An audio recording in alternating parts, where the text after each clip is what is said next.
Si pudiéramos averiguar cuál fue el primer cuento de la humanidad, ¿cuál os imagináis que fue? Podéis dejar vuestras opiniones en los comentarios. Comienzan los relatos del Guardián del Núm. Cuentos, leyendas y profecías para entender la vida. El primer cuento de los hombres.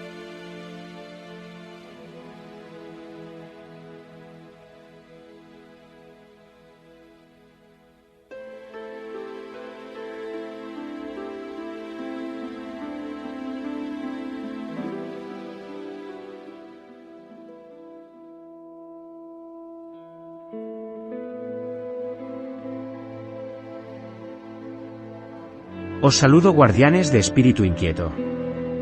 Sacad vuestras lámparas porque vamos a volver a caminar otra vez por la noche de los tiempos. El sendero por el que os llevaré hoy es arduo, porque no queda ningún rastro de él. Pero ahí está, os lo aseguro.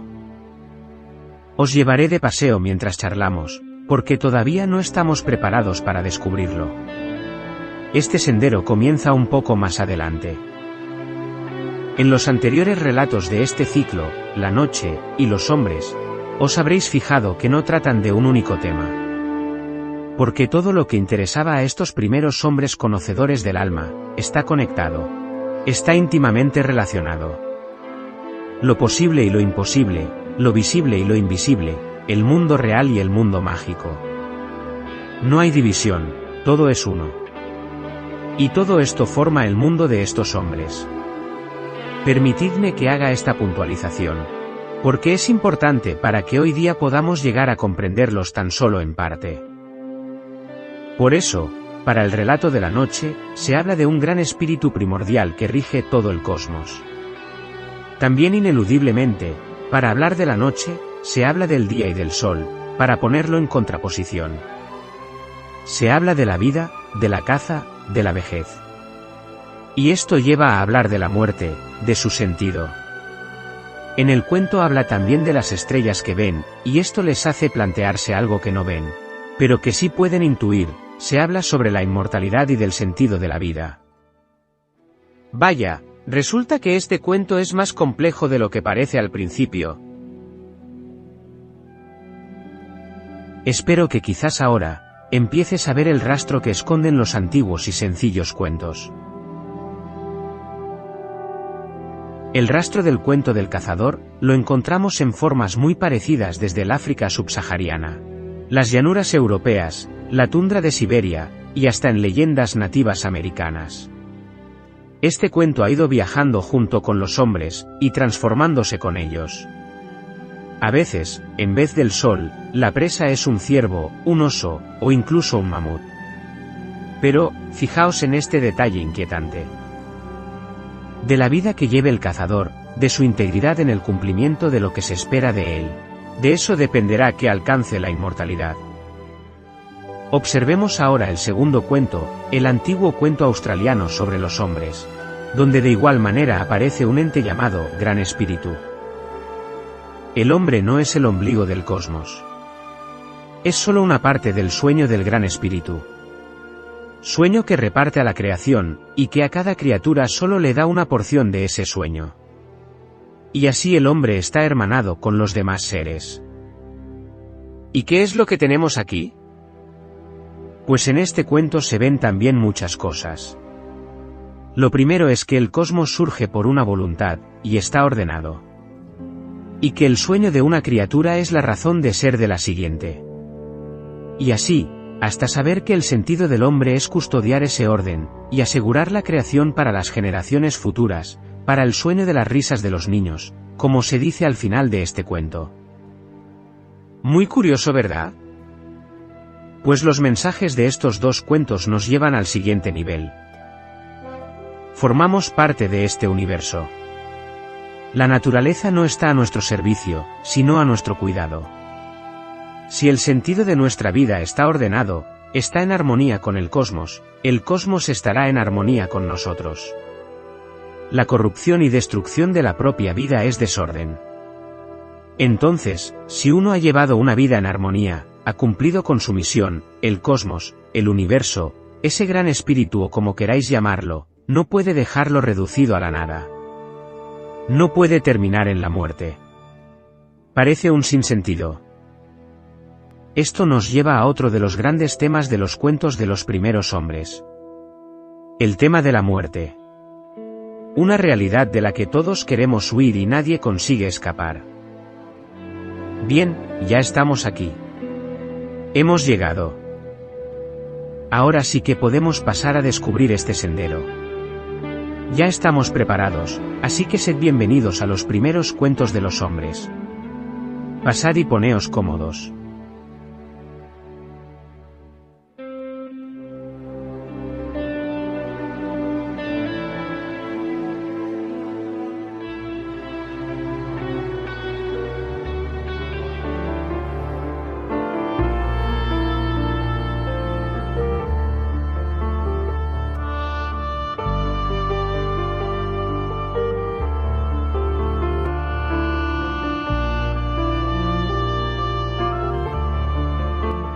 Tras el rastro del cuento de la muerte.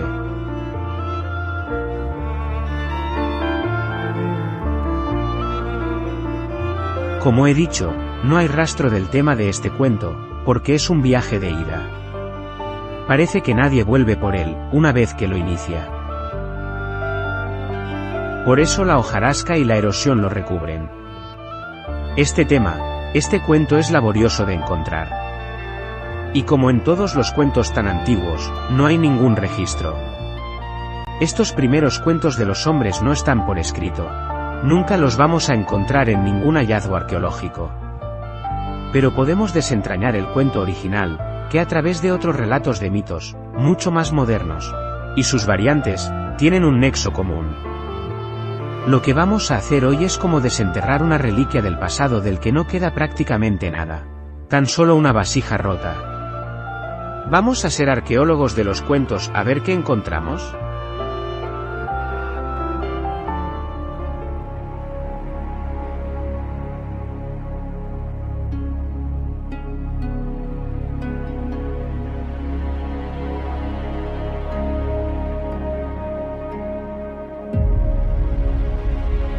La representación más antigua que encontramos en el arte sobre la muerte, es una pintura rupestre de hace entre 18.000 o 16.000 años de antigüedad antes de Cristo.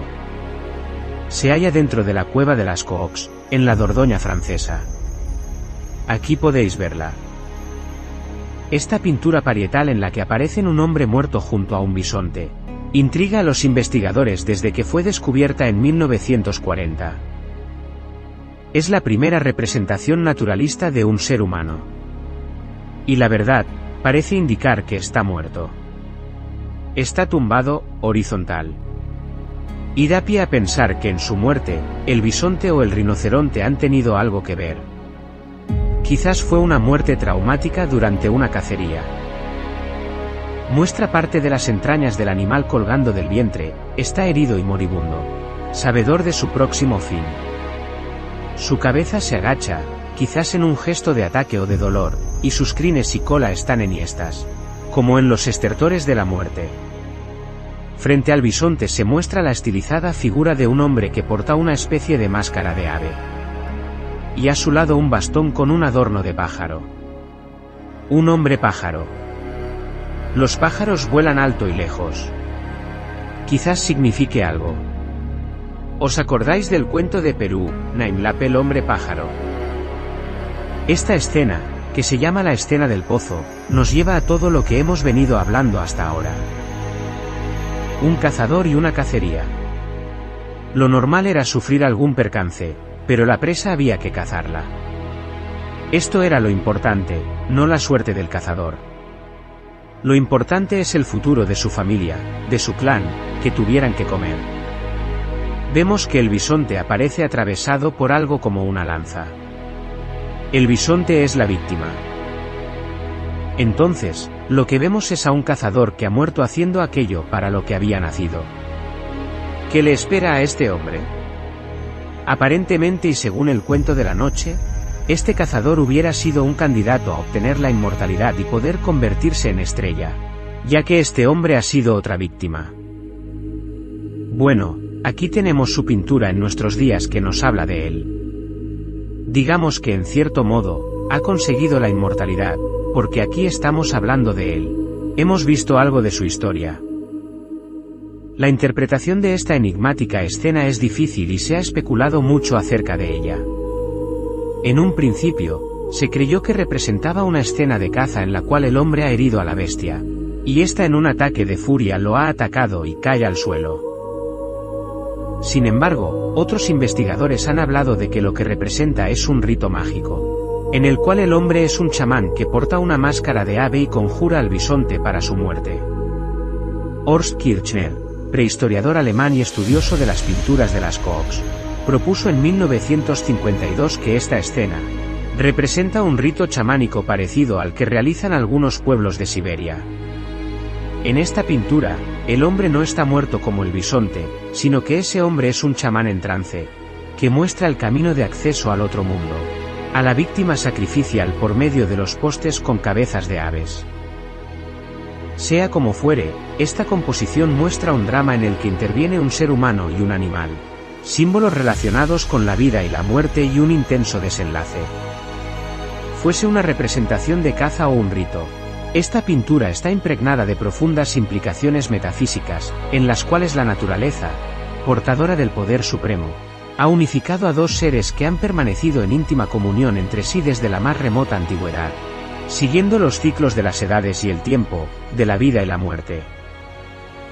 Por lo tanto, aquí tenemos una primera clave desenterrada. En este primer cuento sobre la muerte, aparece esta como consecuencia de un sacrificio de alguien que se convierte en víctima. Voluntario o involuntario, de momento da igual. ¿Conocemos hoy día relatos de algún rey o héroe que se sacrifica para que otros puedan vivir? ¿No nos suena ningún relato de un hombre que se convierte en víctima de sacrificio para salvarnos? Seguro que nos vienen unos cuantos a la cabeza.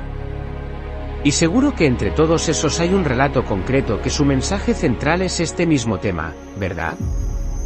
Aquí tenemos el mito de los mitos, el cuento de todos los cuentos, la historia de la salvación.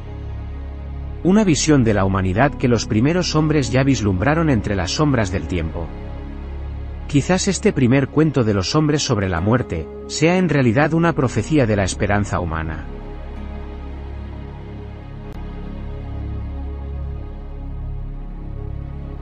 Sigamos desenterrando las claves que tendría este primer cuento sobre la muerte.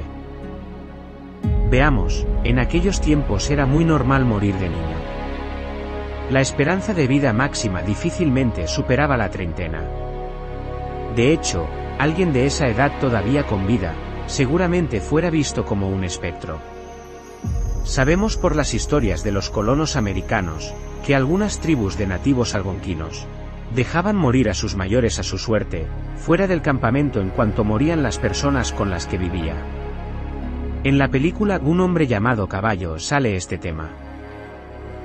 Retomando el tema, además de las muertes por enfermedad, eran muy normales también las sufridas como consecuencia de accidentes.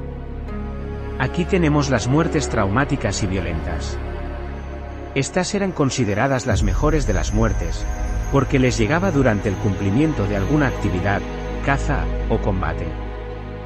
Esta muerte además, tenía una segunda ventaja, que les impedía llegar a viejos y convertirse en espectros en vida. Seguro que ahora nos viene a la cabeza la tradición nórdica de morir en combate como una bendición.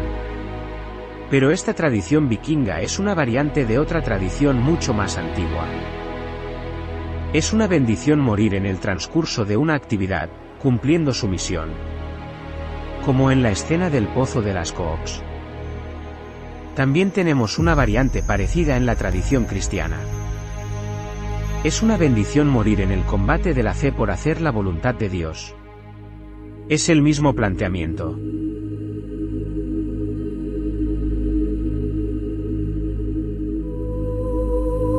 Con respecto a esto, al tercer tipo de muerte, a consecuencia de la decrepitud de la vejez, hay que hacer las siguientes consideraciones. Aun cuando hayas superado la prueba de la enfermedad, no tenías vigor, tu cuerpo era un lastre, se te habrían caído algunos dientes y tendrías problemas para alimentarte. Tu vida estaba a expensas de la misericordia de los demás. Y como todos sabemos, desgraciadamente en la naturaleza humana, a veces encontramos lo peor. Estos casos excepcionales, como hemos intuido, morían solos. ¿Por qué no se han hallado en las excavaciones arqueológicas antiguos restos de personas mayores? Seguro que alguno habría, obligado a vivir sus últimos días en soledad y apartado del grupo. Y aquí tenemos la segunda clave desenterrada. Un hombre viejo solo y apartado. Conoce muchas cosas porque ha vivido más que nadie, y conoce qué es la muerte porque la está esperando. Pero desgraciadamente para él, sigue vivo. Es un espectro en vida, y seguramente no tendrá la inmortalidad ya que no ha podido ser víctima, bien porque haya rehusado el sacrificio, o porque la vida lo ha preservado de ese desenlace. Conocemos hoy día relatos de algún hombre viejo cual espectro, que conoce la muerte, pero esta no le llega nunca. Seguro que también nos viene alguna historia a la cabeza. ¿No es así? Pues os mencionaré el mito del barquero del inframundo. Caronte, el conductor de almas al que había que pagar para que te cruzase con su barca hasta la otra orilla. La orilla del reino de los muertos.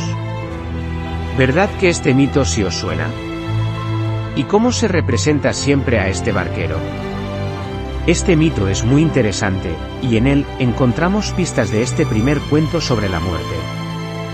Tenéis una versión rusa en este canal, en el cuento llamado El muchacho con estrella. Este Caronte, en la mitología griega, precisamente es hijo de dos dioses primordiales, Nix y Erebo. Nix es la diosa de la noche, y Erebo es el dios de la oscuridad y las sombras. Curioso, ¿verdad? Por eso, los dos cuentos anteriores nos han llevado hasta este tema. Y es que, para estos hombres de miles de años atrás, todo estaba íntimamente relacionado. Pero vamos a detenernos en la pista que nos ofrece este Caronte, el hombre espectro viejo, el barquero de los muertos. En el mito del barquero, él solo transporta las almas de los que han muerto. Pero curiosamente, no de todos. Solo de aquellos que pueden pagarle por el viaje. Volveremos al tema del pago del alma más adelante. Desenterremos por ahora la clave primera de este mito. He aquí otra clave que se repite desde siempre. Los primeros seres humanos lo tenían claro, sin embargo desde hace poco tiempo hay algunos que niegan este hecho. Parece que aunque sean muy modernos e inteligentes, han perdido su humanidad. Y es que hay alma, o espíritu además de un cuerpo. Y esas almas ya no están en nuestro mundo de los vivos. Inician un viaje, una travesía a otro sitio que no conocen. He ahí la importancia de un guía. Otra clave que nos dice algo. Aunque uno haya muerto en soledad, en el paso a ese otro sitio hay un guía, un acompañante. Así como en vida, el cuerpo era el vehículo, era el medio, era la barca en la que viajaba el alma hasta que dejase el mundo de los vivos. Ahora, en ese nuevo estado o inframundo, el alma también necesitaba un vehículo para moverse y cruzar a ese otro lado. O sea, que necesita ayuda para cruzar. Podemos interpretar la barca de Caronte como ese vehículo, o esa ayuda que lleva de un sitio a otro. ¿Pero qué es lo que tenían que cruzar? El mito habla del río Aqueronte o laguna Estigia. Es una especie de abismo insalvable para el alma que allí llega. Históricamente en numerosas culturas, sobre todo las del Próximo Oriente Antiguo, el agua era considerado tanto un símbolo de vida como de la muerte. Los hombres no viven en el agua, necesitan aire para respirar y agua para beber. Pero por el contrario, si de la barca caes al agua morías ahogado. No se puede respirar en el agua, no se puede vivir en ese inmenso abismo. He ahí la importancia de este barquero. Este hombre viejo que ayudará al alma a cruzar ese río, o ese abismo. De hecho, aún estoy en los ritos del bautismo, el simbolismo del agua está presente. Una nueva criatura que es sumergida en el agua, dando muerte ese su hombre viejo, y renaciendo como un hombre nuevo. Precisamente, en el rito del bautismo todavía podemos encontrar algún esbozo de este primer relato de los hombres. Pero volviendo a este mito de Caronte, podemos comprobar que fue evolucionando. Algún narrador de esta historia debió pensar que no era suficiente con cruzar las almas de los fallecidos, y nos habla de otra cosa. El alma tenía que pagar por ese favor. Solo cruzaban las almas que podían pagar. Y si el alma no podía pagar, se quedaría rondando 100 años por la orilla hasta que pasado ese tiempo, el barquero la cruzase a la ansiada otra orilla. Esto del pago, aunque es un tema antiguo, no estaba en el origen. Fue un añadido de la casta de los sacerdotes. Tan solo la propia virtud de la vida del difunto, una vida de entrega y sacrificio, como antes se ha explicado, podría hacer de pago para que el barquero lo cruzase. Caronte, el hombre viejo, reconocería su dignidad y la cruzaría en su barca. Pero como todos conocemos la naturaleza humana, lo normal sería no poseer esta virtud. Por lo que se hacía necesario que otro hiciera algo para subsanar, digamos que, este trámite. Por eso la función de los sacerdotes era hacer ritos y ofrendas para que determinadas almas lleguen a su descanso. Digamos que el sacerdote hacía tras la muerte del fallecido, lo que éste no había hecho en vida. Este es el inicio y el paso del chamanismo animista a la religión. Entonces, ya que hemos podido desenterrar estas pocas claves, seríamos ahora capaces de intentar reconstruir el primer cuento de los hombres sobre la muerte. Vamos a intentarlo. Podría ser algo como esto.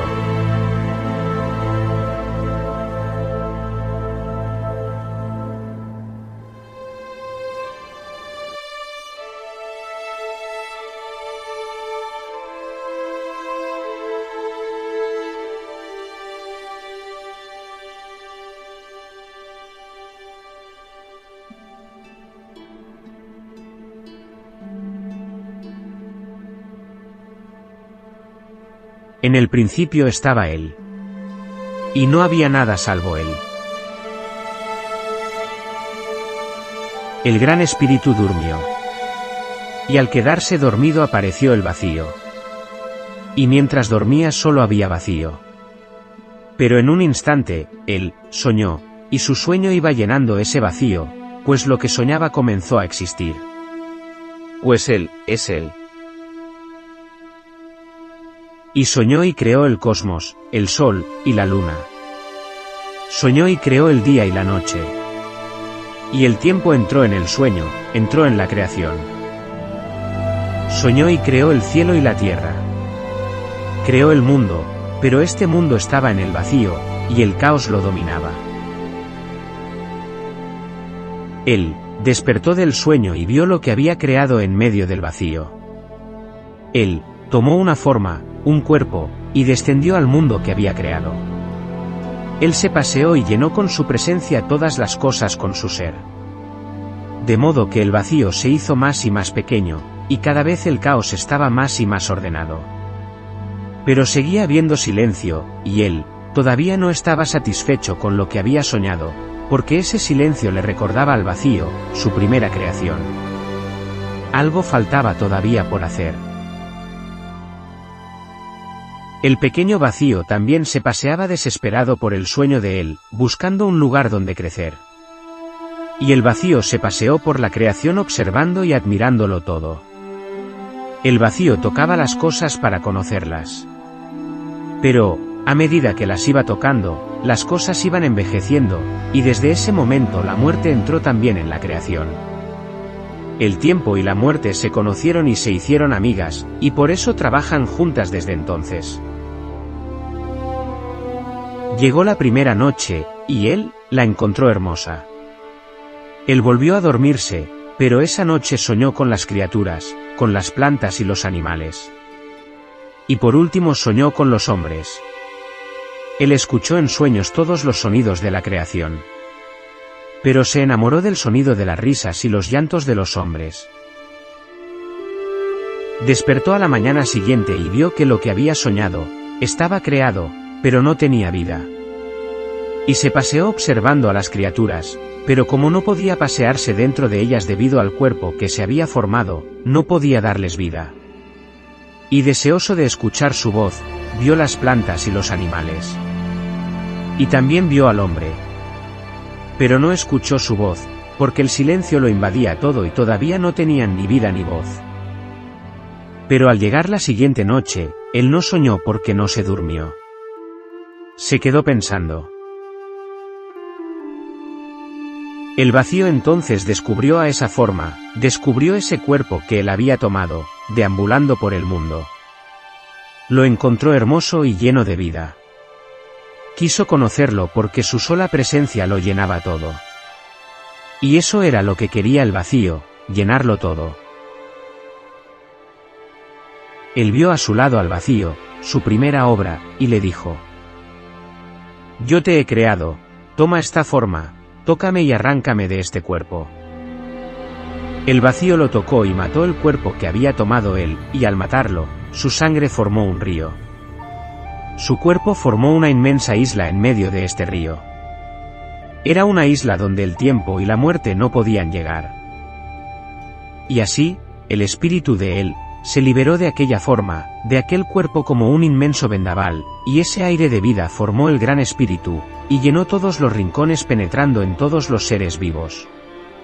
Y su espíritu pudo entrar también en los hombres. El aire del espíritu llenó sus pulmones y respiraron. Ahora estaban totalmente vivos, pues con el aire del gran espíritu entró el alma. Y los hombres contemplaron el cielo nocturno, y vieron las criaturas, y se vieron a sí mismos. Se vieron solos y escucharon llantos y risas. Por lo que finalmente se cumplió el sueño del gran espíritu. La muerte de él, liberó a su gran espíritu, y esto fue lo que trajo la vida a la creación. Los hombres durmieron y también soñaron. Y esa noche escucharon otro sonido. Escucharon una voz que no era la suya pero que sí reconocían. Era la voz del gran espíritu que les hablaba. Les hablaba de la vida. El vacío observó a los hombres y los envidió, porque tenían un cuerpo y un espíritu, y podían disfrutar de todas las cosas. El vacío se acercó a los hombres, pero de momento no los tocó. Los hombres soñaron también con el vacío, pero este sueño ni lo reconocían ni lo comprendían. Pues en el sueño del vacío no había vida, no había nada. Pero hubo un hombre que despertó del sueño, y se topó frente a sí con el vacío que lo miraba en silencio. «¿Quién eres tú?», le preguntó el hombre. Y el vacío le dijo: «Si quieres saber quién soy, tócame». El hombre lo tocó y experimentó la muerte. Se sintió enfermo y viejo, porque la muerte y el tiempo se abalanzaron sobre aquel. «¿Pero quién eres? ¿Qué me has hecho? Se me va la vida, que estoy muriendo». Pero el vacío es vacío y no puede dar vida. Y le dijo: «Rápido. Son el tiempo y la muerte que vienen a por ti. Ahí tienes a otro como tú. Toma la vida de tu hermano. Vacía el cuerpo de tu hermano para salvarte tú». Entonces, este hombre escuchó al vacío, porque tuvo miedo del tiempo y de la muerte, y asesinó al hombre que tenía al lado.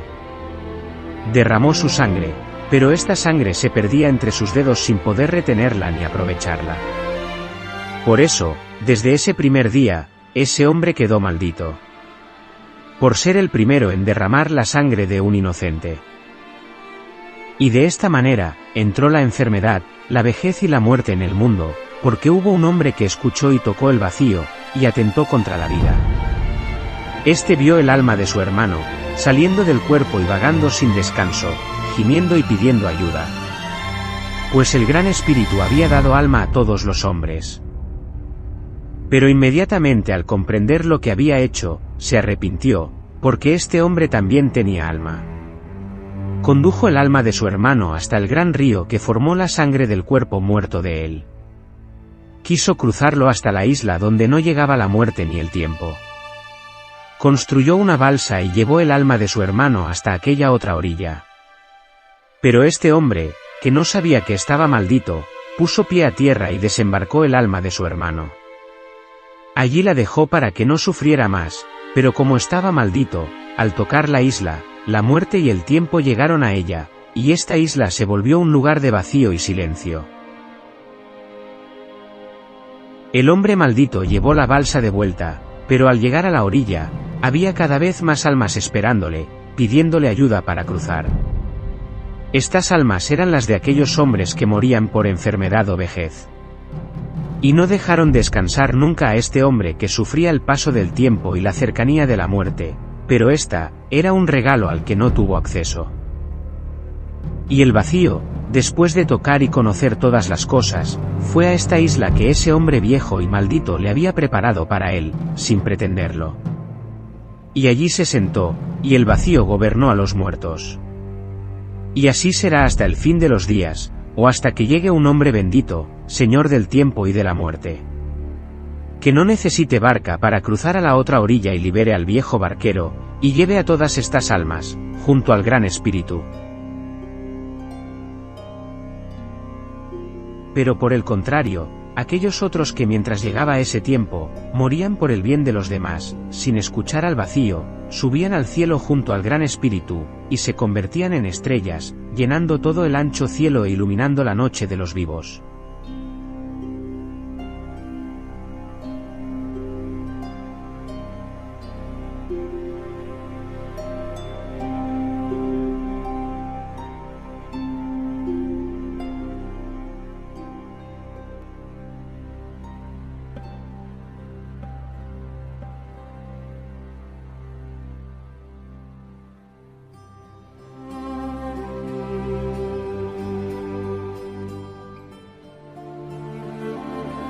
Un relato así, por ejemplo, podría ser el primer cuento que los hombres se contaran unos a otros sobre la muerte.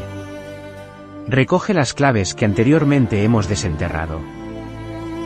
Por un lado, la muerte como ofrenda de la propia vida. La entrega de lo más valioso que uno tiene y el acceso a la inmortalidad del alma. Y por otro lado, la muerte como resultado de la enfermedad o la vejez. El viaje de esa alma a un lugar de paz. Un lugar al que es llevado por un guía. Un guía que podría exigirle un pago por llevarlo a ese sitio. En cualquier cosmogonía de las que la arqueología nos ha hecho llegar a conocer se encuentran estas mismas claves, más o menos a la vista.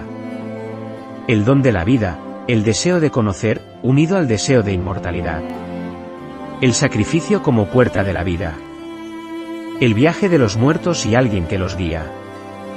Y pasiones muy humanas como la envidia, puerta del asesinato y de la muerte. El poder de corromper lo que uno toca.